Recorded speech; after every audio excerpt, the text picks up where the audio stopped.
discussed alkenes, we have discussed alkynes, and in this video we'll be talking about alkenes, and particularly for JK Boss and CBSE. क्या क्या सवाल इससे बन सकते हैं, क्या क्या इंपॉर्टेंट बातें इसमें हैं, आपको सब ध्यान में रखनी है। सो एल्केन यहाँ से कवर हो जाएगा आपका। अच्छा, आपको पता है एल्केन्स एक तरह के सैचुरेटेड हाइड्रोकार्बन्स हैं जिनका जनरल फॉर्मूला CnH2n+2 लिखा जाता है, ठीक है। अच्छा, एक इंपॉर्टेंट बात जो आपको नोट करके यहाँ पे ध्यान में रखनी है वो ये है कि एल्केन्स को पैराफिन्स भी कहा जाता है, और पैराफिन्स का मतलब होता है लेस रिएक्टिव, ठीक है। सो एल्केन्स को पैराफिन कहा जाता है और पैराफिन्स का मतलब होता है लेस रिएक्टिव। अब मान लीजिए आपको यहाँ से इस तरीके से सवाल पूछ लिया जाए कि बताइए ये लेस रिएक्टिव क्यों होंगे। ऐसा आपको पूछ लिया जाए कि जो एल्केन्स आपके पास होंगे वो लेस रिएक्टिव क्यों होंगे, तो इसका कारण ये होगा, मैं दो रीजंस लिख लेता हूँ इसके। सर, पहली बात ये कि जो कार्बन और कार्बन बॉन्ड होंगे या जो कार्बन और हाइड्रोजन बॉन्ड होंगे, क्योंकि इनमें सिर्फ सिग्मा बॉन्ड्स प्रेजेंट है, पाई बॉन्ड प्रेजेंट नहीं होगा। तो कार्बन कार्बन बॉन्ड आपके नॉन पोलर होंगे, और नॉन पोलर होने के कारण इनमें कोई भी रिएक्टिविटी पाया नहीं जाता, ठीक है ना। और दूसरी इंपॉर्टेंट बात में इनमें कोई भी रिएक्टिव साइट नहीं होगा, no reactive site. Just like alkenes and alkynes, where we have got pi bonds, and those pi bonds behave as nucleophile, so they are more susceptible to undergo electrophilic addition reaction. But in case of alkanes, since the carbon-carbon and carbon-hydrogen bonds are only sigma bonds which are non-polar in nature, and there are no reactive sites present in case of alkanes, that is why they are very less reactive, ठीक है। तो बहुत कम reactivity ये show कर जाते हैं, इसलिए इनको पैराफिन्स कहा जाता है। अच्छा, उसके बाद आपको ये पता है कि एल्केन्स के केसेस में आइसोमेरिज्म आपको दो तरह का देखने को मिलता है। एक स्ट्रक्चरल आइसोमेरिज्म देखने को मिलता है, इससे भी आपके PYQ में सवाल पहले बने हैं, और दूसरा आपका कन्फर्मेशनल आइसोमर देखने को मिल जाता है, यहाँ से भी आपके सवाल पहले बने हैं, ठीक है ना। सो कन्फर्मेशनल आपने पहले भी कवर किया है, क्लासेस में भी कवर हो गया है, और सारी वीडियोज़ में भी मैंने एक्सप्लेन कर रखा है। आपको कन्फर्मेशनल आइसोमर सिर्फ इथेन के ध्यान में रखने, वो भी न्यूमान प्रोजेक्शन में और सॉहॉर्स प्रोजेक्शन में। स्टैगर्ड और इक्लिप्स्ड फॉर्म दोनों आपको ध्यान में रखनी है, और क्यों आपका स्टैगर्ड फॉर्म ज़्यादा स्टेबल होगा इक्लिप्स से, ये बात भी आपको ध्यान में रखनी है, प्रीवियस वीडियो में भी हमने बता रखा था। अच्छा, उसके बाद स्ट्रक्चरल आइसोमर्स की मैं बात कर लूँ तो मान लीजिए मैंने एन ब्यूटेन लिख दिया, सिंपली मैंने ब्यूटेन लिख रखा है।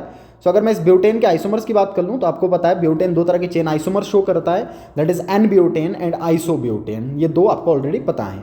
अच्छा, उसके बाद पेंटेन की अगर मैं बात कर लूँ तो पेंटेन में आपको तीन आइसोमर्स देखने को मिलेंगे। वन इज पेंटेन, आपको सिंपली क्या करना है, पहला आपको स्ट्रेट चेन बना देना है, उसके बाद कार्बन आपको 4 चेन में रखने हैं और एक कार्बन को मिथाइल की फॉर्म में साइड ग्रुप पे आपको रख देना है, ठीक है। तो आइसोपेंटेन बन जाएगा। उसके बाद चेन को और छोटा करूंगा मैं तो 3 कार्बन का चेन बचेगा, और बीच में 2 साइड ग्रुप लगा दूंगा तो नियोपेंटेन बन जाएगा आपके पास, ठीक है। दैट इज 2,2 डाइमिथाइल प्रोपेन बन जाएगा। इनके IUPAC नेम्स भी आपको पता होने चाहिए। अच्छा, उसके बाद अगर मैं हेक्सेन के आइसोमर्स ड्रॉ कर लूँ तो आपको ध्यान में होगा कि जो हेक्सेन आपके पास होगा, ये आपके PYQ में आया एक बार, ठीक है। 5 मार्क्स में ये सवाल एक बार आपके एग्जाम में आया था और बताया गया था कि आप पेंटेन हेक्सेन के आइसोमर्स ड्रॉ कीजिए और उनके IUPAC नेम भी लिखिए। तो आपको पता है सबसे पहले आपका एन हेक्सेन आ जाएगा, स्ट्रेट चेन। उसके बाद आपको क्या करना है, 5 कार्बन का चेन रखना है और एक को साइड ग्रुप रख लेना है। तो मैं क्या कर लेता हूँ, एक कार्बन को साइड ग्रुप मिथाइल के फॉर्म में रख लूंगा सेकंड पोजीशन पे, तो बन जाएगा 2 मिथाइल पेंटेन। अच्छा, तीसरा काम मैं ये कर सकता हूँ कि इसी मिथाइल ग्रुप को we can place this methyl group at third position, so will get 3 methyl pentane. It is another chain isomer of this hexane. अच्छा, उसके बाद मैं कार्बन चेन 4 कार्बन का कर दूंगा, और 2 कार्बन जो बचेंगे उनको मिथाइल के फॉर्म में सेकंड और थर्ड कार्बन पे रख दूंगा, तो ये बन जाएगा 2,3 डाइमिथाइल ब्यूटेन। और इसके अलावा अगर मैं ऐसा 4 कार्बन का ही चेन रखूं और ये जो 2 साइड ग्रुप मैंने रखे हुए थे दोनों के दोनों किसी एक कार्बन पे रख लूं, तो ये आ जाएगा आपका 2,2 डाइमिथाइल ब्यूटेन। चाहे मैं दोनों इधर रख लूं, चाहे दोनों के दोनों मैं इधर रख लूं, तब भी 2,2 डाइमिथाइल ब्यूटेन ही बन जाएगा। So in total the 5 chain isomers are present in case of this hexane, ठीक है। 5 आइसोमर्स आ जाएंगे। सो आपको ये लिखने हैं और इनके स्ट्रक्चर्स भी बनाने, और मोर एवर अगर आपको यहाँ से प्राइमरी, सेकेंडरी और टर्शरी कार्बन ढूंढने को दे दिया जाए तो वो भी आप बता सकते हैं। इससे पहले भी एक सवाल इसमें आ रखा है, ठीक है। देखिए, इस तरह का सवाल मैंने लिखा हुआ है, आपको ये बोल दे कि बताइए किसी भी गिवन एल्केन का स्ट्रक्चर ड्रॉ कर लीजिए। कोई ब्रांच चेन आइसोमर आपको दे देगा, मान लीजिए 2,2 डाइमिथाइल ब्यूटेन दे देगा, और फिर आपको बोल देगा कि इस 2,2 डाइमिथाइल में प्राइमरी, सेकेंडरी और टर्शरी कार्बन्स इंडिकेट कीजिए। तो आपको क्या करना है, 2,2 डाइमिथाइल ब्यूटेन बना देना है। बताइए, 2,2 डाइमिथाइल ब्यूटेन का मतलब 4 कार्बन, तो मैंने लगा लिए 4 कार्बन चेन में। सेकंड कार्बन पे 2 मिथाइल ग्रुप लगाने, तो हमने लगा लिए सेकंड कार्बन पे 2 मिथाइल ग्रुप। अब आपको कार्बन का डिग्री देखना। अब कार्बन का डिग्री आप कैसे देखेंगे, सर अगर कोई कार्बन सेंटर सिर्फ एक ही कार्बन के साथ डायरेक्टली जुड़ा है तो वो 1 डिग्री का होगा। अच्छा, अगर कोई कार्बन सेंटर आपका किन्हीं 2 कार्बन सेंटर्स के साथ डायरेक्टली जुड़ रखा है तो ये आपका 2 डिग्री का हो जाएगा, और अगर कोई कार्बन सेंटर डायरेक्टली 3 कार्बन के साथ जुड़ा हुआ है तो ये आपका 3 डिग्री का कार्बन सेंटर हो जाएगा, ठीक है। सो इस तरीके से आप पहचान सकते हैं प्राइमरी, सेकेंडरी और टर्शरी को, या इनको 1 डिग्री, 2 डिग्री और 3 डिग्री भी लिखा जाता है। और अगर कहीं पे कार्बन 4 कार्बन से सराउंडेड हो तो उसको हम क्वाटरनरी पढ़ लेते हैं, ठीक है। तो बताइए ये जो आपने स्ट्रक्चर ड्रॉ कर रखा है इसमें 1 डिग्री ढूंढना है आपको। जितने भी एंड वाले कार्बन होंगे, टर्मिनल वाले कार्बन, वो सब के सब 1 डिग्री के होते हैं। तो आपको पता ही वाला कार्बन सिर्फ एक ही के साथ जुड़ रखा है, so this is 1 degree. Terminal वाला है 1 degree, this is terminal also 1 degree, ये वाला भी 1 डिग्री का हो जाएगा। और ये जो कार्बन सेंटर आपका यहाँ पे है, क्योंकि ये कार्बन सेंटर फर्दर 2 साइड से कार्बन से जुड़ा हुआ है, रिमेंबर दिस, कार्बन से जुड़ा होना चाहिए, हाइड्रोजन से नहीं, तो ये 2 डिग्री का हो जाएगा। और ये जो कार्बन सेंटर बीच में है, ये वाला जो कार्बन सेंटर हमने ड्रॉ कर रखा है, देखिए ये वाला कार्बन सेंटर को मैं ड्रॉ कर लेता हूं, ये वाला कार्बन सेंटर, बताइए ये carbon centre, this carbon centre, ठीक है, ये कार्बन सेंटर कितने कार्बन से जुड़ रखा है सर? ये 4 तरफ से कार्बन से जुड़ रखा है। तो इसका मतलब ये जो कार्बन सेंटर होगा, this is quaternary carbon centre, this is quaternary carbon, ठीक है ना, क्वाटरनरी कार्बन हो जाएगा। आसान सी बात है, इसमें कोई दिक्कत वाली बात नहीं है। तो आइसोमेरिज्म का ध्यान रखिएगा, यहाँ से सवाल बनता है, बना भी है कन्फर्मेशंस पे, और स्ट्रक्चरल आइसोमर्स पे बहुत सालों से सवाल नहीं बना है, तो आपको ध्यान में रखने पड़ेंगे। और इस तरह से सवाल आपका बना लिया। अच्छा मान लीजिए इस तरीके से एनसीईआरटी पे सवाल दे रखा है, ये भी ध्यान में रख लीजिए कि आपको बोल दे स्ट्रक्चर बना लीजिए, कुछ नाम दे दिए और स्ट्रक्चर बनाना है आपको। So let's say 3,4,4,5 tetra methyl heptane, तो आपको पहले हेप्टेन बनाना है, तो आपने क्या कर लिया, 7 कार्बन बना लिए चेन में। अच्छा उसके बाद 3 पे 4 पे और 5 पे, तो यहाँ से आपने स्टार्ट किया, लेफ्ट से राइट से दोनों तरीके से स्टार्ट कर सकते हो। सो 3 पे, उसके बाद 4 पे, उसके बाद फिर से 4 पे, और उसके बाद 5 पे 4 मिथाइल ग्रुप लगा दिए, तो ये स्ट्रक्चर बन गया आपका, ठीक है। अच्छा नेक्स्ट आपको बोल रखा है 2,5 डाइमिथाइल हेक्सेन, तो बताइए आप कैसे बनाएंगे। मैं बॉन्ड लाइन फॉर्म में बना लेता हूँ, देखिए 1 2 3 4 5 6, ठीक है, नंबर कर सकते हैं, this is 1, this is 2 3 4 5 and 6। अच्छा उसके बाद 2 पे और 5 पे डाइमिथाइल, सो 2 पे भी मिथाइल लगाना है आपको, लगा लिया मैंने 2 पे मिथाइल, और उसके बाद 5 पे भी आपको मिथाइल लगाना है, लगा लिया मैंने 5 पे भी methyl. So this becomes 2,5 dimethyl hexane, ये 2,5 डाइमिथाइल हेक्सेन बन जाएगा आपका। तो ये स्ट्रक्चर आप इजीली ड्रॉ कर सकते हैं। अच्छा उसके बाद दूसरी बात जो आपको ध्यान में रखनी है वो है स्ट्रक्चर ऑफ एल्केन्स। इससे पहले सवाल बना हुआ है स्ट्रक्चर ऑफ एल्केन से, तो ध्यान में रख लीजिएगा। अच्छा एल्केन से भी बनता है, एल्कीन से भी बनता है, एल्काइन से भी बनता है, और बेंजीन से भी बन जाता है। स्ट्रक्चर के बारे में आपको पूछ लेता है, तो अगर एल्केन्स के स्ट्रक्चर की बात कर ले तो आपको ये पता है, कार्बन किसी भी कार्बन सेंटर को पकड़ लीजिए जो सिंगली बॉन्डेड होगा, चाहे मिथेन हो इथेन हो, और स्ट्रक्चर को डिफाइन कर लीजिए। तो मान लीजिए मैंने इथेन बना रखा, आप देख सकते हैं। सो इसमें जो जो चीज़ें आपको देखने को मिल रही है वो सब आपको लिखनी है। तो पहली बात मैंने क्या लिखी हुई है कि एल्केन्स के केसेस में कार्बन कार्बन और कार्बन हाइड्रोजन जो बॉन्ड्स होंगे वो सिर्फ सिग्मा होंगे, तो obviously all these bonds are sigma bonds, ठीक है, पहली बात। दूसरी बात, the hybridization of carbon is sp3, this is very important. The number 3rd point is the carbon hydrogen and carbon carbon bond length are 154 picometer and 112 picometer. जो carbon hydrogen bond होगा वो 112 picometre का होगा, और जो carbon carbon bond होगा वो 154 picometre का होगा। आप चाहो तो इसकी जगह पे इथेन भी बना सकते हैं। अच्छा उसके बाद क्योंकि sp3 हाइब्रिडाइजेशन है तो बॉन्ड एंगल 109 डिग्री 5 मिनट होगा, 109.5 होगा। और वेस्पर थ्योरी के अकॉर्डिंग क्योंकि sp3 हाइब्रिडाइजेशन है तो ज्योमेट्री टेट्राहेड्रल होगा। ये आसान सी बात है, बट ये ध्यान में रख लीजिएगा, 2 मार्क्स में इस तरीके से सवाल बन सकता है आपका कि स्ट्रक्चर ऑफ एल्केन्स के बारे में इंफॉर्मेशन पूछ ले।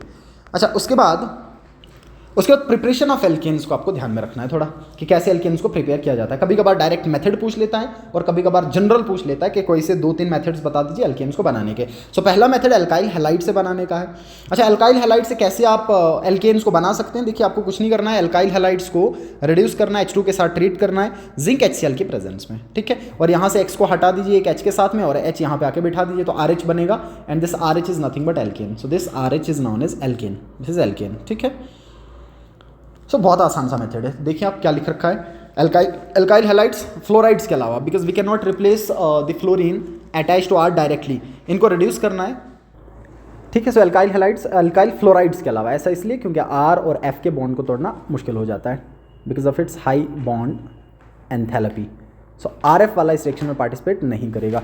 सो इसके अलावा जो भी आपके पास RBr होगा, RCl होगा और RI होगा, आपको सिंपली उनको रिडक्शन करना है जिंक और HCl के साथ में, HCl की प्रेजेंस में, तो एल्काइल हैलाइड से आपके एल्केन्स का फॉर्मेशन देखने को मिल जाएगा, ठीक है। सो आपने एक जनरल रिएक्शन लिख दिया, that is RH + H2 in presence of ZnHCl, we get RH which is alkane. So उसके बाद आप एग्जाम्पल डाल सकते हैं, लेट से मैंने इथाइल क्लोराइड ले रखा है, इसको H2 के साथ ट्रीट कर दिया जिंक HCl की प्रेजेंस में, यहाँ से Cl हटेगा और H आके बैठ जाएगा, सो Cl को हटा के H बिठा दूंगा, so will get C2H6 which is ethane, ठीक है। So this is the first method of preparation of alkanes. Now the second method and the very simple method is from unsaturated hydrocarbons by hydrogenation। तो आप simply क्या कर सकते हैं, unsaturated hydrocarbon ले लीजिए, चाहे आप एल्कीन ले लीजिए, चाहे आप एल्काइन ले लीजिए, और इन अनसेचुरेटेड हाइड्रोकार्बन्स में आपको हाइड्रोजन ऐड करना है, हाइड्रोजिनेशन करना है। This process of adding hydrogen to unsaturated hydrocarbons to form saturated hydrocarbons, this is simply known as hydrogenation, and it takes place in the presence of catalyst. So catalytic hydrogenation, this is catalytic hydrogenation and the catalyst that generally are being used वो आपको देखने को मिल जाएंगे PD, PT and निकल। 3 catalyst आपको देखने को मिलते हैं, बहुत फेमस कैटलिस्ट। अभी जो निकल वाला कैटलिस्ट आपका होगा, इस निकल कैटलिस्ट के यूज़ के लिए हाई टेम्परेचर रिक्वायर्ड होता है, थोड़े हाई टेम्परेचर पे एक्टिवेट हो जाता है। सो इसके लिए टेम्परेचर थोड़ा हाई रिक्वायर्ड हो जाएगा। और जब कभी भी आप रिडक्शन करें, जब कभी भी हाइड्रोजनेशन करें निकल की प्रेजेंस में या निकल को कैटलिस्ट का यूज़ करके और एल्केन्स बनाना चाहें, this method is known as Sabatier and Senderens method. इस मेथड को सेबेटियर एंड सेंडॉन्स मेथड कहा जाता है। इस पॉइंट को भी ध्यान में रख लीजिएगा, ठीक है। So this is Sabatier and Senderens method, that is hydrogenation of alkynes to get alkanes by the use of catalyst nickel at high temperature. So ये बहुत सिंपल सा मेथड है। आप चाहें तो एल्कीन से भी बना सकते हैं। जैसे मान लीजिए मैंने ऐसा लिख लिया, लेट से मैंने ब्यूटीन लिख दिया और इस ब्यूटीन में मैं हाइड्रोजनेशन कर दूं, H2 का एडिशन कर दूं in presence of Pt and we get butane. आपको सिंपली ब्यूटेन देखने को मिल जाएगा ब्यूटीन से। So this is another method of preparation of alkanes. अब method number 3 and very important method, इससे सवाल बना है, पहले भी था और लास्ट ईयर भी एग्जाम में इससे सवाल आया था। This is very very important, that is Wurtz reaction, ठीक है। सो वुड्स रिएक्शन आपको ध्यान में रखना है। अच्छा, वुड्स रिएक्शन में क्या किया जाता है, जो एल्काइल हैलाइड्स आपके पास होंगे दैट इज RX, देख लीजिए RX ले रखा हमने। RX के 2 मॉलिक्यूल आपको लेने और इन 2 RX के मॉलिक्यूल्स को सोडियम मेटल के साथ ट्रीट किया जाता है ड्राई ईथर की प्रेजेंस में। जो ड्राई ईथर लिया जाता है ये मॉइस्चर को एब्जॉर्ब करने के लिए लिया जाता है या एनहाइड्रस कंडीशन को मेंटेन करने के लिए लिया जाता है, सो दैट कि जो सोडियम मेटल है इसका हाइड्रोलिसिस ना हो पाए। तो जो आपने एल्काइल हैलाइड कंसिडर किए RX, इन RX को सोडियम के साथ ट्रीट कर लीजिए और आप ये देखेंगे कि सोडियम मेटल यहाँ से दोनों X के साथ में हट जाएगा 2NaX की फॉर्म में, तो 2 टाइम्स NaX की फॉर्म में, और ये जो R और R बचेगा ये R आपस में कपल कर जाएगा। So this is a type of coupling reaction. So this is a type of coupling reaction.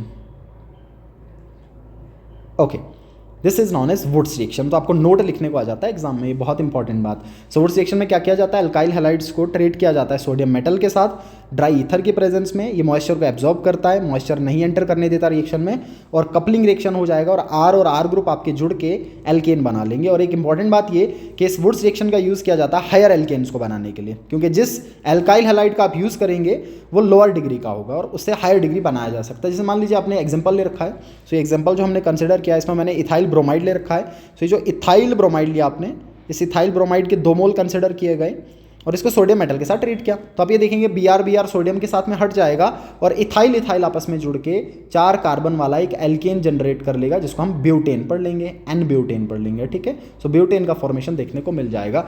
सो ये आपका वुड्स रिएक्शन यूज़ किया जाता है हायर एल्केन्स को बनाने के लिए, इसलिए मोटे मोटे पॉइंट मैंने हाईलाइट कर रखे हैं।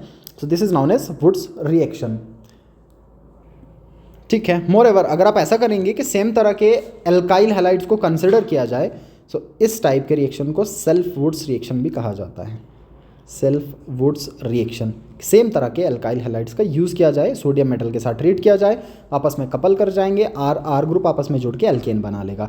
अच्छा, क्या हो अगर 2 डिफरेंट टाइप्स के एल्काइल हैलाइड्स का यूज़ किया जाए, इसको हम क्रॉस वुड्स रिएक्शन कह देंगे, कि जब 2 डिफरेंट एल्काइल हैलाइड्स को आपस में कपल किया जाए। सो मान लीजिए एक मैंने इथाइल ब्रोमाइड ले रखा है, one is ethyl bromide and other one is methyl bromide, another one is methyl bromide, ठीक है।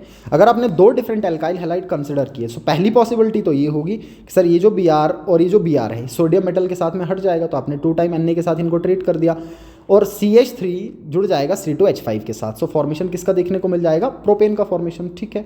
लेकिन क्योंकि रिएक्शन फ्री रेडिकल मैकेनिज्म के थ्रू जाता है, ये बहुत इंपॉर्टेंट बात, इसका मतलब ये होगा कि जो मिथाइल रेडिकल जनरेट होगा वो अपने जैसे मिथाइल रेडिकल के साथ कंबाइन कर सकता है। सो मिथाइल और मिथाइल अगर आपस में जुड़ जाएंगे तो इथेन का फॉर्मेशन हो जाएगा। एंड सिमिलरली इथाइल के रेडिकल्स भी आपको देखने को मिल जाएंगे, तो अगर इथाइल और इथाइल के रेडिकल आपस में जुड़ेंगे तो ब्यूटेन का फॉर्मेशन भी आपको देखने को मिलेगा। सो अगर आप क्रॉस वुड्स रिएक्शन करवाते हैं या डिफरेंट एल्काइल हैलाइड्स को कंसिडर करके एक ऐसा एल्केन जनरेट करना चाहें जिसमें odd number of carbon atoms हों, क्योंकि ये जो आपने प्रोपेन बनाना था बेसिकली रिएक्शन किया जा रहा है प्रोपेन की फॉर्मेशन के लिए, और इस प्रोपेन में odd number of carbon atoms आपको देखने को मिलेंगे।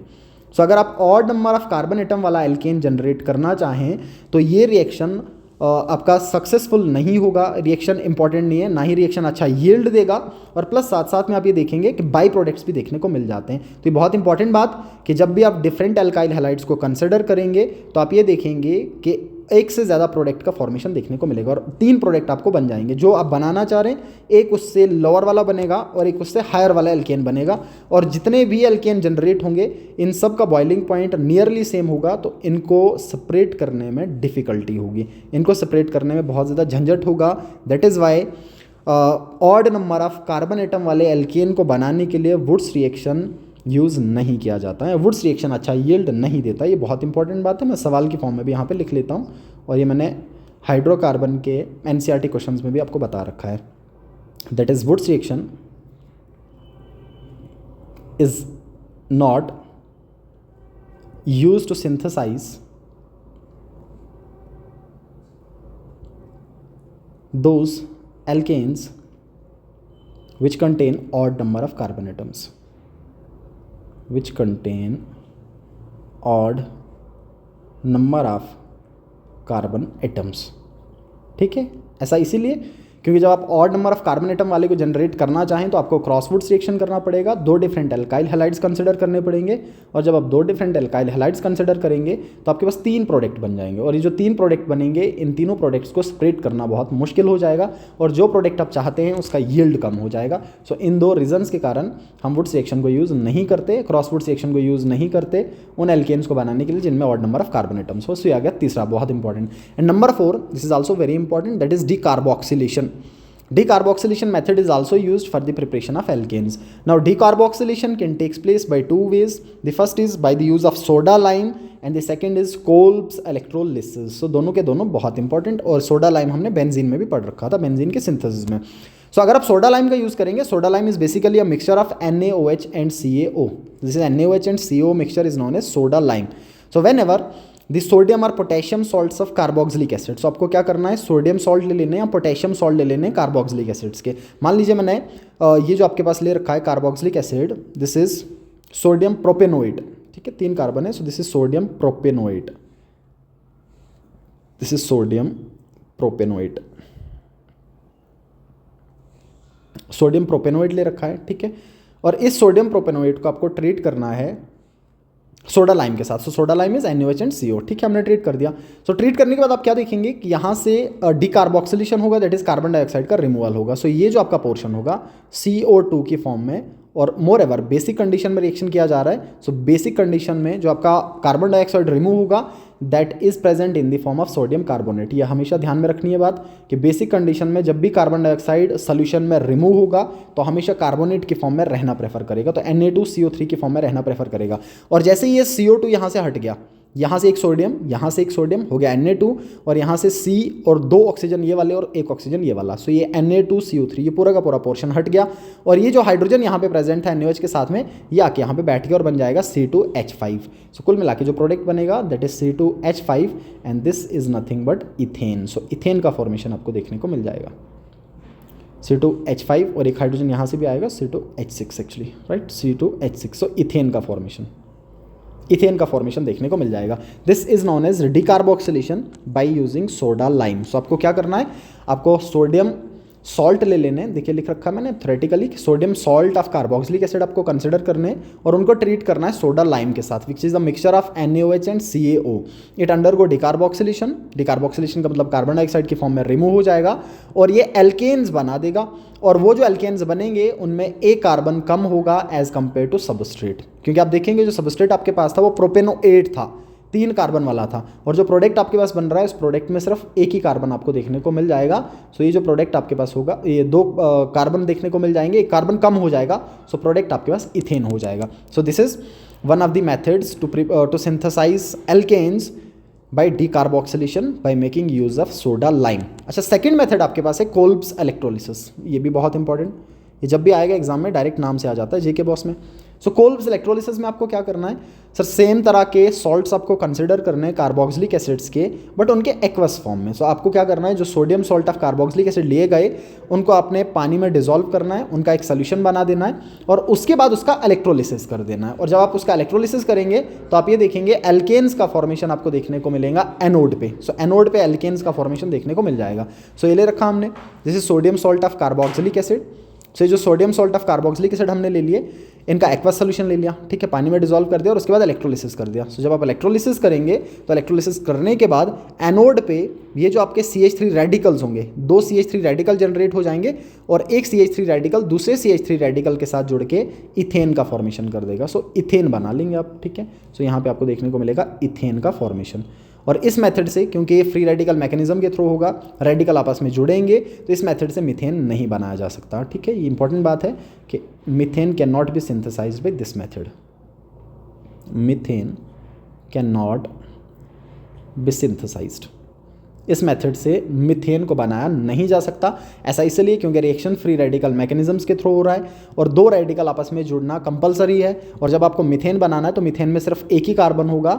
सो ये मीथेन का फॉर्मेशन नहीं करवाया जा सकता कोल्ब्स इलेक्ट्रोलिसिस से। सो आपने सोडियम इथेनोएट ले लिया, वाटर में डिसॉल्व कर लिया, इसका एक एक्वस सोल्यूशन बना लिया, उसके बाद इलेक्ट्रोलिसिस कर लिया। सिंपली आपके CH3 या जो भी R ग्रुप आपने ले रखा है, इस R ग्रुप के रेडिकल आपस में जोड़ दीजिए। सो मिथाइल रेडिकल आपस में 2 जोड़ दिए और इथेन का फॉर्मेशन हो गया। प्लस साथ साथ में रिमूवल, आप कार्बन डाइऑक्साइड देखने को मिल जाएगा, आपको कार्बन डाइऑक्साइड रिमूव हो जाएगा, उसके बाद हाइड्रोजन गैस रिमूव हो जाएगा और 2 टाइम्स NaOH भी रिमूव हो जाएगा। या इजिली आपको ये ध्यान में ना रहे तो आप बाई प्रोडक्ट लिख लीजिएगा। सिंपली एग्जाम में अगर आपको लिखना है तो आप सिंपली बाई प्रोडक्ट लिख लीजिएगा और ये प्रोडक्ट बना लीजिएगा। So this is known as Kolbe's electrolysis या कोल्ब्स इलेक्ट्रोलिटिक मेथड। अच्छा, सवाल NCERT का उठा रखा मैंने, देखिएगा सवाल क्या है। कहता sodium salt of which acid will be needed for the preparation of propane writing the chemical reaction involve, ठीक है।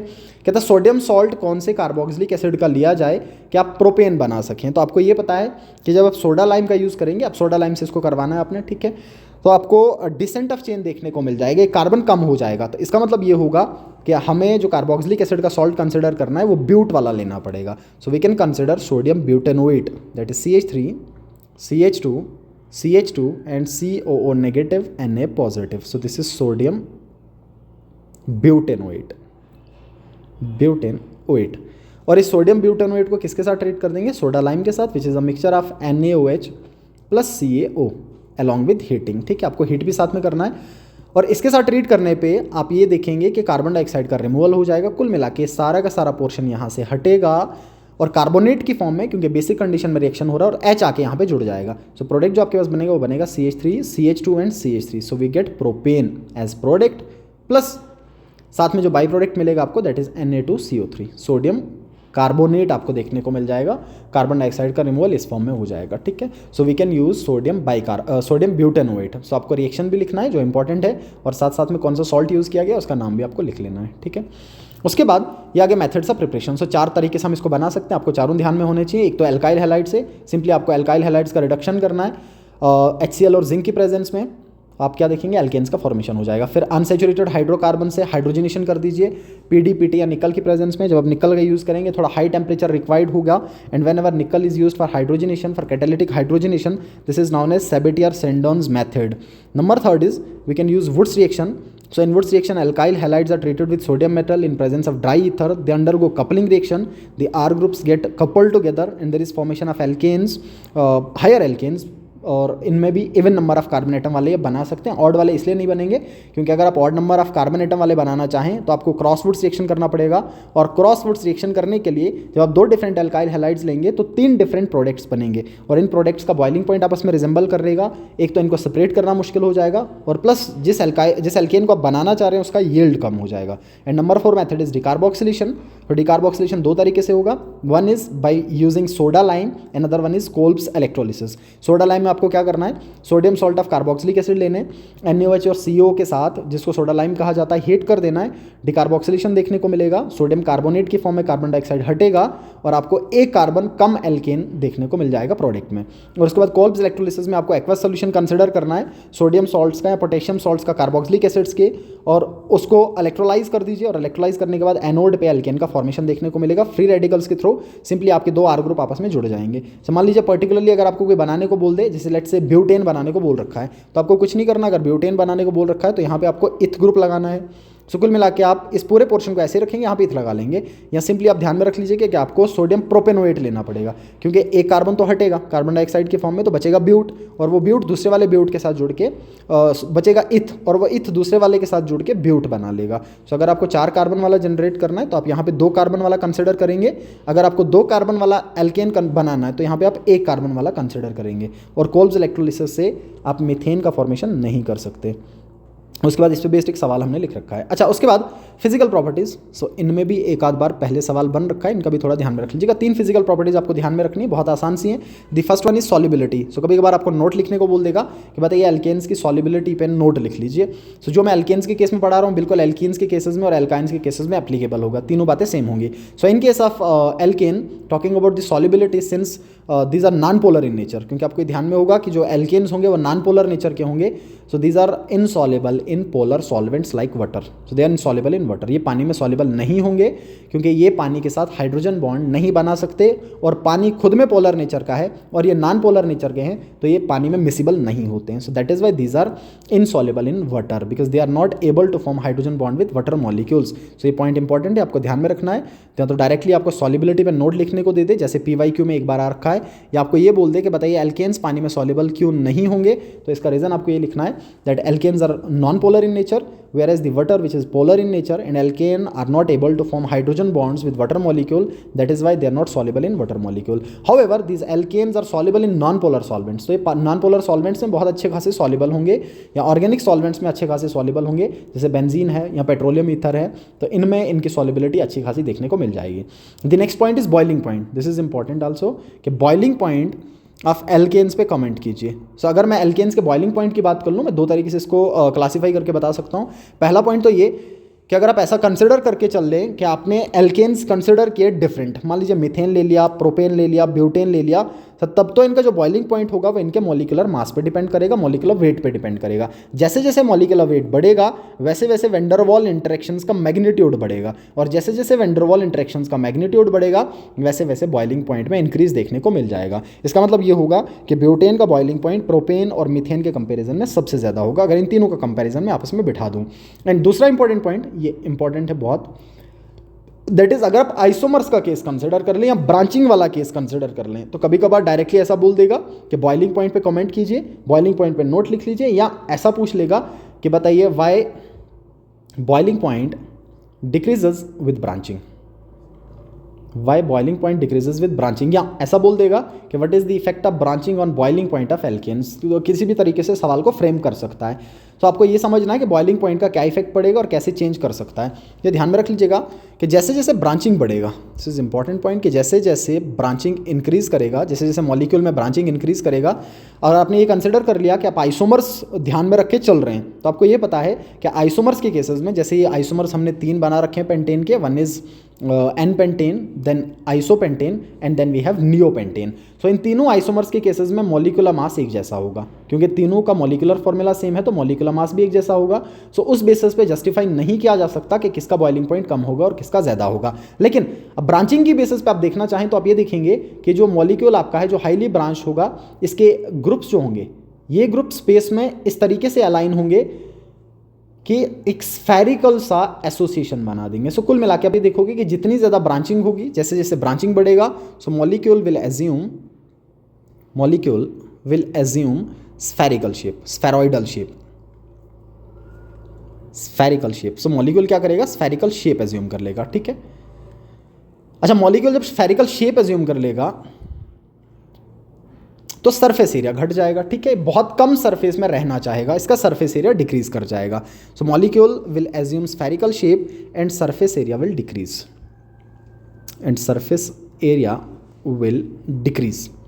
और जैसे ही सरफेस एरिया डिक्रीज कर गया तो आप ये देखेंगे कि बॉइलिंग पॉइंट का ये मतलब होगा कि जब मॉलिक्यूल्स का आपस में इंटरेक्शन होगा, आपको उस इंटरेक्शन को तोड़ना है, उनको वेपर फेज में भेजना है। तो अगर आपने नियोपेंटेन ले रखा है, जो नियोपेंटेन वाला केस है, तो आप ये देखेंगे नियोपेंटेन हाईली ब्रांच्ड आइसोमर आपको इस पेंटेन का देखने को मिल जाएगा, और ये मॉलिक्यूल स्फेरिकल शेप एज्यूम कर लेगा, कुछ इस तरीके से मान लीजिए, मैं इस तरीके से इसको बना लेता हूँ, स्फेरिकल शेप एज्यूम कर लेगा।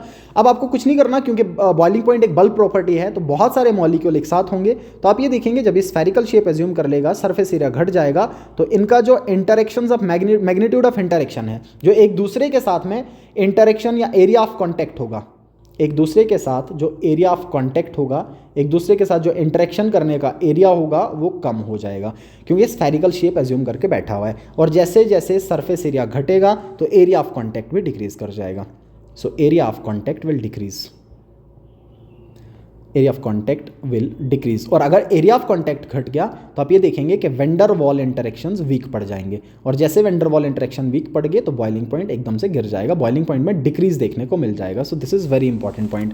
सो कैसे बॉइलिंग पॉइंट पे ब्रांचिंग इफेक्ट करेगा, जैसे जैसे ब्रांचिंग बढ़ेगा मॉलिक्यूल स्फेरिकल शेप एज्यूम करेगा, और जैसे ही मॉलिक्यूल स्फेरिकल शेप एज्यूम करेगा तो सरफेस एरिया डिक्रीज कर जाएगा, और अगर सरफेस एरिया डिक्रीज कर गया तो मॉलिक्यूल्स का आपस में इंटरेक्शन करने का जो सरफेस था, जो एरिया था, वो घट जाएगा, और इसकी वजह से वेंडर वॉल इंटरेक्शन डिक्रीज कर जाएंगे, और वेंडर वॉल इंटरेक्शंस का मैग्नीट्यूड घटेगा तो बॉइलिंग पॉइंट भी डिक्रीज कर जाएगा। सिमिलरली अगर मैं पेंटेन के 3 आइसोमर्स कंसिडर कर लूँ और इनके बॉइलिंग पॉइंट की बात कर लूँ, तो आप ये देखेंगे कि जिसमें ब्रांचिंग नहीं होगा उसका बॉइलिंग पॉइंट सबसे ज़्यादा होगा। तो ये मैंने लिख रखा है, this is n pentane, this is isopentane, this is neopentane. So in case of neopentane, since branching is the most, सबसे ज़्यादा ब्रांचिंग आपको इसमें देखने को मिल जाएगा, दैट मीन्स इसका बॉइलिंग पॉइंट सबसे कम होगा। सबसे ज़्यादा बॉइलिंग पॉइंट आपको देखने को मिल जाएगा एन पेंटेन के केस में, और उसके बाद आपका आइसोपेंटेन आ जाएगा, और उसके बाद आपका नियोपेंटेन आ जाएगा। So this is also very important. So boiling point की बात कर ली हमने, ठीक है।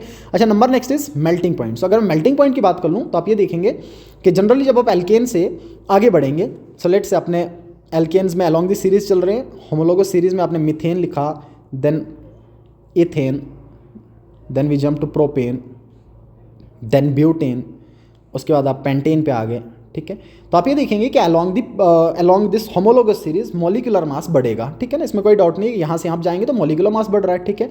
अच्छा, मॉलिक्यूलर मास तो इंक्रीज कर रहा है, इसका मतलब मेल्टिंग पॉइंट भी इंक्रीज करना चाहिए, बट इन वालों में इवन नंबर और odd number of carbon atom थोड़ा इफेक्ट कर जाते हैं। तो एक्चुअली में होता ये है कि जब आप मीथेन से आगे चलेंगे मॉलिक्यूलर मास बढ़ेगा, इसमें कोई डाउट नहीं है कि यहाँ से यहाँ आने पे मॉलिक्यूलर वेट इंक्रीज करेगा। सो मॉलिक्यूलर वेट बढ़ेगा, और मॉलिक्यूलर वेट बढ़ने से मेल्टिंग पॉइंट बढ़ेगा, इसमें भी कोई डाउट नहीं होगा कि मेल्टिंग पॉइंट बढ़ना इन सबका, ठीक है। लेकिन एक एक्सेप्शनल पॉइंट जो आपको ध्यान में रखना है वो ये है कि जैसे ही इवन नंबर से odd number of carbon atom पे आप जंप करेंगे, जैसे मान लीजिए आप इथेन से प्रोपेन पे जंप किए, जब आप odd number of carbon atom पे जाएंगे तो आप ये देखेंगे odd number of carbon atom symmetrical नहीं होते। जो odd number of carbon atom हैं, जो ऑड नंबर वाले हैं, ये थोड़े से अनसिमेट्रिकल होते हैं, ये अनसिमेट्रिकल होंगे, ठीक है।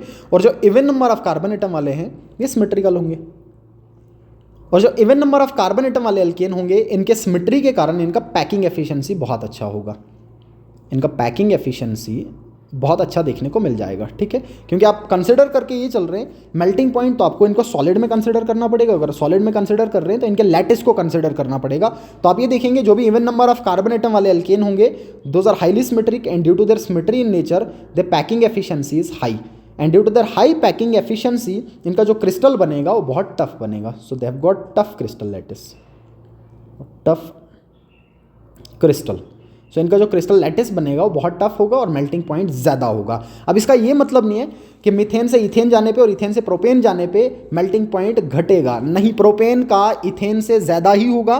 बट जब आप इथेन से प्रोपेन पे जाएंगे तो आप ये देखेंगे इंक्रीज बहुत कम होगा, लेकिन जैसे आप प्रोपेन से ब्यूटेन पे जाएंगे तो आप देखेंगे एक रैपिड इंक्रीज देखने को मिल जाएगा। यहाँ पे बहुत रैपिड इंक्रीज है और यहाँ पे बहुत स्लाइट सा इंक्रीज आपको देखने को मिल जाएगा। ऐसा इसलिए क्योंकि प्रोपेन के केस में odd number of carbon atoms होंगे, पैकिंग एफिशिएंसी उतनी अच्छी नहीं होगी, बट इथेन के कंपैरिजन में मेल्टिंग पॉइंट फिर भी ज़्यादा होगा। सो जैसे जैसे मॉलिक्यूलर वेट बढ़ेगा वैसे वैसे मेल्टिंग पॉइंट बढ़ेगा, लेकिन odd number of carbon atom वालों पे मेल्टिंग पॉइंट का इंक्रीज बहुत कम होगा, और जैसे ही even number of carbon atom वाले आएंगे तो उन पे मेल्टिंग पॉइंट का इंक्रीज बहुत ज़्यादा देखने को मिलेगा due to their symmetry and packing efficiency. So this is also very important point. So ये पॉइंट भी आपको ध्यान में रख लेना है, ठीक है।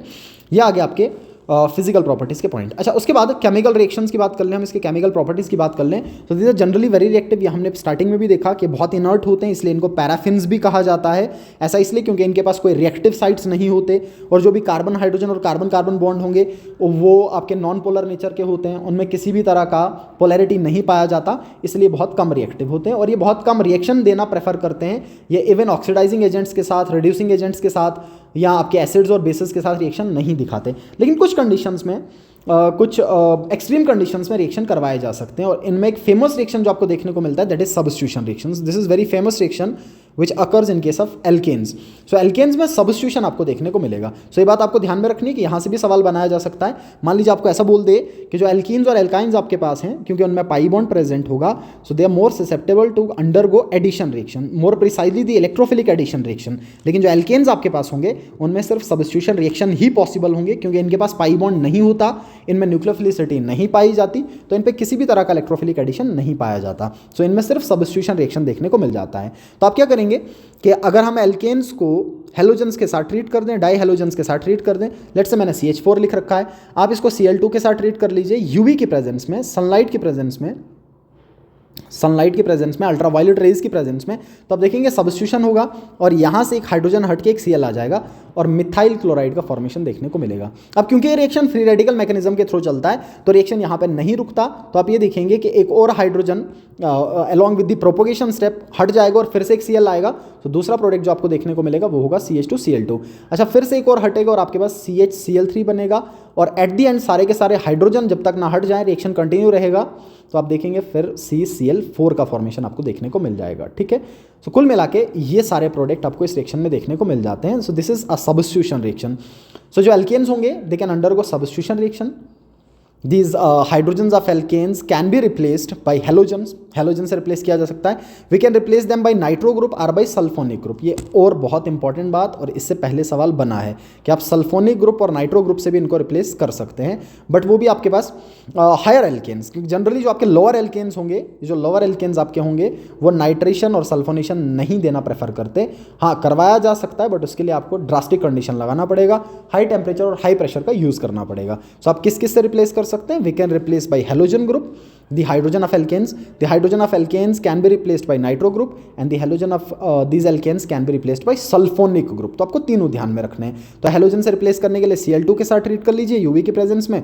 जैसे आपने मीथेन ले रखा है, Cl2 के साथ ट्रीट कर लिया, मिथाइल क्लोराइड बन जाएगा, या डाइक्लोरोमीथेन बन जाएगा, ट्राइक्लोरोमीथेन बन जाएगा, कार्बन टेट्राक्लोराइड बन जाएगा। सो इसका थोड़ा मैकेनिज्म भी आप ध्यान में रख सकते हैं, किस तरीके से रिएक्शन होगा। जब कभी भी फ्री रेडिकल मैकेनिज्म के थ्रू रिएक्शन होगा तो रिएक्शन हमेशा 3 स्टेप्स में होता है। The first step is formation of free radicals, that is initiation step. So initiation step में क्या होगा? फ्री रेडिकल जनरेट होंगे। सो हमने Cl2 ले लिया, और इस Cl और Cl के बॉन्ड को होमोलिटिकली क्लीव करवाया जा सकता है यूवी की प्रेजेंस में। तो आप देखेंगे होमोलिटिक फिशन होगा, एक इलेक्ट्रॉन इस पे और एक इलेक्ट्रॉन इस पे, and there is formation of chlorine free radical. So there is formation of chlorine free radicals. So chlorine free radicals का फॉर्मेशन आपको देखने को मिलेगा। And in another step, propagation step में क्या होगा कि जो क्लोरीन रेडिकल बना, ये सबस्ट्रेट के ऊपर, जो भी सबस्ट्रेट आपने ले रखा है, क्योंकि हमने अभी मीथेन ले रखा था, तो मीथेन पे आके अटैक कर जाएगा, और जैसे ही मीथेन पे अटैक करेगा तो आप देखेंगे यहाँ से Cl रेडिकल और मीथेन से कार्बन और हाइड्रोजन आपस में होमोलिटिकली क्लीव कर जाएगा और H रेडिकल जनरेट कर देगा। वो H रेडिकल Cl रेडिकल के साथ जुड़ के HCl बना लेगा, और कुल मिला के आपके पास बचेगा CH3 रेडिकल। और ये जो CH3 रेडिकल बचा, ये फिर से Cl2 के साथ रिएक्ट कर जाता है, Cl2 से फिर से Cl रेडिकल बनेगा, और इस CH3 रेडिकल के साथ जुड़ के मिथाइल क्लोराइड बना लेगा, और एक Cl रेडिकल आपका फिर से हट जाएगा। अच्छा, जैसे ही Cl रेडिकल हटा, अब ये क्या करेगा? ये Cl रेडिकल फिर से CH3Cl के साथ कंबाइन करके यहाँ से H रेडिकल को खींच लेगा, और यहाँ से आपका CH2Cl रेडिकल बनेगा प्लस HCl बन जाएगा। अब ये जो CH2Cl रेडिकल बना, ये CH2Cl रेडिकल फिर से Cl2 के साथ रिएक्ट करेगा, और CH2Cl2 का फॉर्मेशन देखने को मिलेगा, और रिएक्शन कंटिन्यू रहेगा, और उसके बाद फिर आपका CHCl3 बनेगा। सही, आप इस तरीके से कर सकते हैं, और एट द एंड आपका CCl4 का फॉर्मेशन देखने को मिल जाएगा।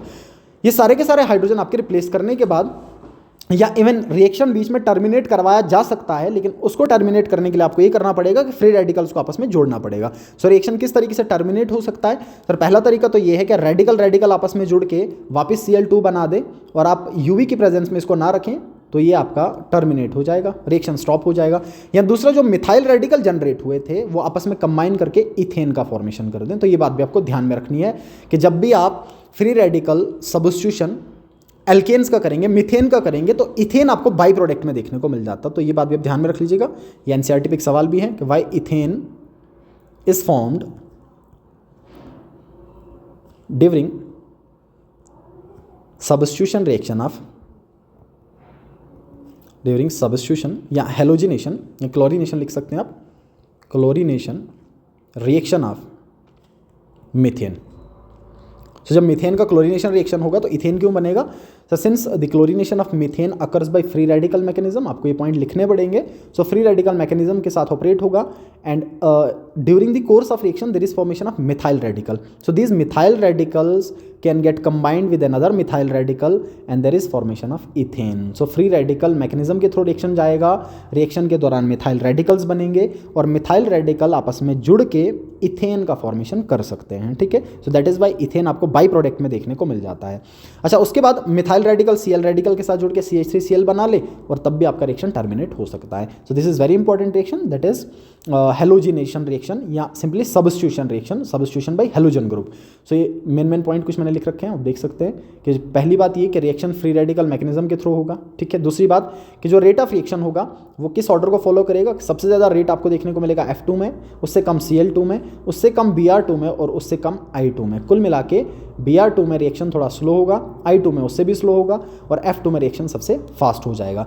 और अगर आप जो एल्केन्स आपने कंसिडर कर रखे हैं उन एल्केन्स की बेसिस पे देखना चाहें तो 3 डिग्री वाला एल्केन सबसे फास्ट रिएक्शन देगा, उसके बाद 2 डिग्री वाला और उसके बाद 1 डिग्री वाला, ये इनका रेट ऑफ रिएक्शन होगा, ठीक है ना। और फ्लोरिनेशन और आयोडेशन आप डायरेक्ट नहीं कर सकते, ऐसा इसलिए क्योंकि फ्लोरिनेशन वाला रिएक्शन बहुत वायलेंट होगा, बहुत ज़्यादा एक्सोथर्मिक होगा, huge amount of energy liberate होगा, रिएक्शन कंट्रोल नहीं हो पाएगा। और दूसरी इंपॉर्टेंट बात कि आयोडेशन भी डायरेक्ट नहीं किया जाता, ऐसा इसलिए क्योंकि आयोडेशन रिवर्सिबल होता है और अगर आपको करना भी है तो हमें ऑक्सीडाइजिंग एजेंट्स का यूज़ करना पड़ेगा, तब जाके रिएक्शन करवाया जा सकता है, ठीक है। अच्छा, उसके बाद नाइट्रेशन और सल्फोनेशन। तो सिंपली आपको क्या करना है, नाइट्रेशन करने के लिए जो भी आपने एल्केन ले रखा है, चाहे मीथेन हो चाहे इथेन हो, आप नाइट्रिक एसिड के साथ उसको ट्रीट कर लीजिए हाई टेम्परेचर पे। और अगर आपको सल्फोनेशन करना है तो फ्यूमिंग सल्फ्यूरिक एसिड के साथ ट्रीट कर लीजिए, H2SO4 के साथ ट्रीट कर लीजिए हाई टेम्परेचर पे। तो आपको यहाँ से हाइड्रोजन रिप्लेस करना है नाइट्रो ग्रुप से और यहाँ से हाइड्रोजन रिप्लेस करना है सल्फोनिक ग्रुप से। So will get nitromethane and in this case will get methane sulphonic acid. So ये बहुत ईजी सा है और ये आपके एग्जाम में पहले भी आ रखा है, ठीक है ना। PYQ भी है कि मीथेन को नाइट्रोमीथेन में बनाने को बोल देता है, तो आपको सिंपली नाइट्रेशन करना है हाई टेम्परेचर पे, ठीक है ना। ये लिख लीजिएगा, हाई टेम्परेचर पे रिएक्शन देखने को मिलेगा। Otherwise lower alkanes generally nitration reaction और सल्फोनेशन रिएक्शन देना प्रेफर नहीं करते, ठीक है। उसके बाद कंबस्शन रिएक्शन, ये बहुत आसान सा है कि जब भी आप एल्केन्स को जलाएंगे तो आप ये देखेंगे कि एल्केन्स को जलाने पर कार्बन डाइऑक्साइड, वाटर और एनर्जी प्रोड्यूस होगा, ठीक है। एक और बात मैं यहाँ से बता देता हूँ, ऐसे ही बात जनरली बच्चों को पता होगी कि अगर आप एल्केन्स या सैचुरेटेड और अनसैचुरेटेड में कंपैरिजन करें, सैचुरेटेड और अनसैचुरेटेड में कंपैरिजन करें तो इनको डिस्टिंग्विश करने के लिए बहुत सारे टेस्ट हमने पहले भी पढ़े। इन टेस्ट का जिक्र भी आपको देखने को मिलेगा, अपने कॉपी पे लिखा भी है कि हम ब्रोमीन वाटर से इनको डिस्टिंग्विश कर सकते हैं। तो ये वाला क्या कर देगा, जो आपका सैचुरेटेड होगा, सैचुरेटेड वाला ब्रोमीन टेस्ट नहीं देगा, that means it does not colourises bromine solution and whereas it gives positive test, it decolourises bromine test, ठीक है, it decolourises bromine solution. Second is Baeyer's test, Baeyer's test.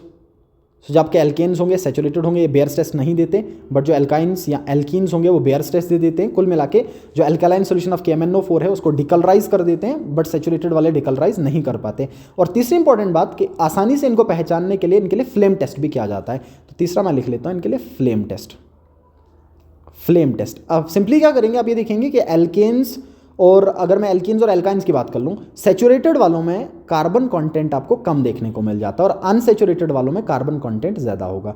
So unsaturated वालों में carbon का जो amount होगा, जो carbon का content होगा वो ज़्यादा होगा, जिस वजह से इनको जलाने पे कंप्लीट कंबशन देखने को नहीं मिलता। और अगर कंप्लीट कंबशन नहीं होगा तो आप ये पाएंगे कि अनसैचुरेटेड वाले केसेस में जो फ्लेम आपको देखने को मिलेगा, जलाने के बाद जो फ्लेम आपको देखने को मिलेगा वो सूटी फ्लेम होगा, ठीक है, और येलोइश फ्लेम होगा। येलोइश फ्लेम होगा और सूटी फ्लेम होगा। ब्लैक कलर का, अगर आप ऊपर से हाथ रख लेंगे, कोई ऐसा मान लीजिए कोई प्लेट रख लें, तो आप देखेंगे एकदम से ब्लैकिश हो जाएगा। ऐसा इसलिए क्योंकि इसमें जो कार्बन के पार्टिकल्स थे वो कंप्लीटली कंबस्शन उनका नहीं हो पाया, जिस वजह से फ्लेम आपका सूटी होगा और येलोइश कलर का फ्लेम होगा due to their high carbon content. Whereas in case of saturated hydrocarbon we get a clean flame, आपको एक क्लीन ब्लूइश फ्लेम देखने को मिल जाएगा। एक ब्लू कलर का फ्लेम, एक क्लीन फ्लेम आपको देखने को मिल जाएगा, क्योंकि इनमें कार्बन कंटेंट कम होगा और कंप्लीट कंबस्शन की संभावना हो जाती है। So this is the reaction with oxygen, that is combustion reaction. तो बहुत आसान सा है, और क्योंकि इसी कंबस्शन की वजह से बहुत ज़्यादा huge amount of energy release होता है जब एल्केन्स को जलाया जाए, that is why they are used as fuel. इनको हम फ्यूल्स की तरह भी यूज़ करते हैं, और आपको ये पता है कि इनसे ही आप पेट्रोल और डीजल भी बना लेते हैं। पेट्रोल और डीजल इन्हीं से आप बना लेते हैं, ठीक है ना। सो यह जाएगा कंबस्शन रिएक्शन। अच्छा, उसके बाद कंट्रोल्ड ऑक्सीडेशन, इनका ऑक्सीडेशन करना भी पॉसिबल होता है, और डिफरेंट ऑक्सीडाइजिंग एजेंट्स की प्रेजेंस में डिफरेंट तरह के प्रोडक्ट आपको देखने को मिल जाते हैं। सो अगर आप मिथेन ले लें और मिथेन का ऑक्सीडेशन कर दें कॉपर की प्रेजेंस में हाई टेम्परेचर प्रेशर पे, तो मिथेनॉल का फॉर्मेशन आपको देखने को मिलेगा। So there is formation of methanol.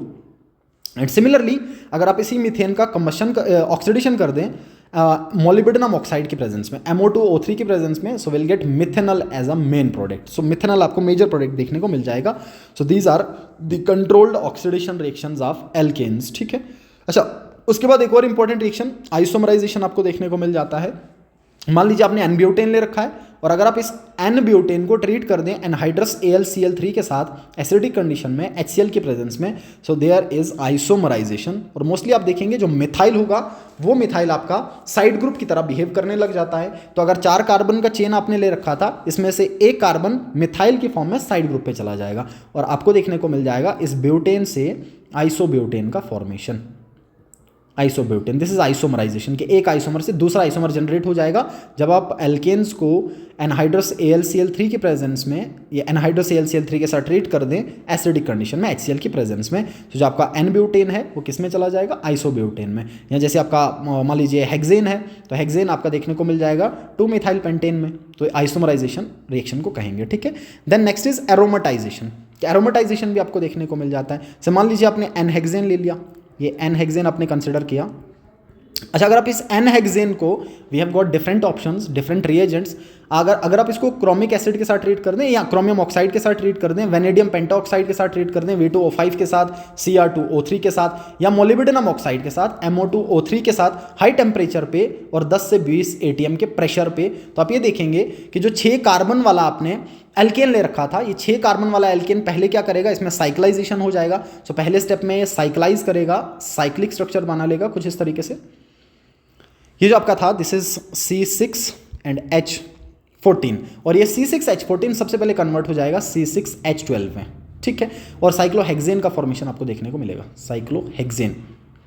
This is cyclisation step. And in the next step इसमें आपको डिहाइड्रोजिनेशन देखने को मिलेगा।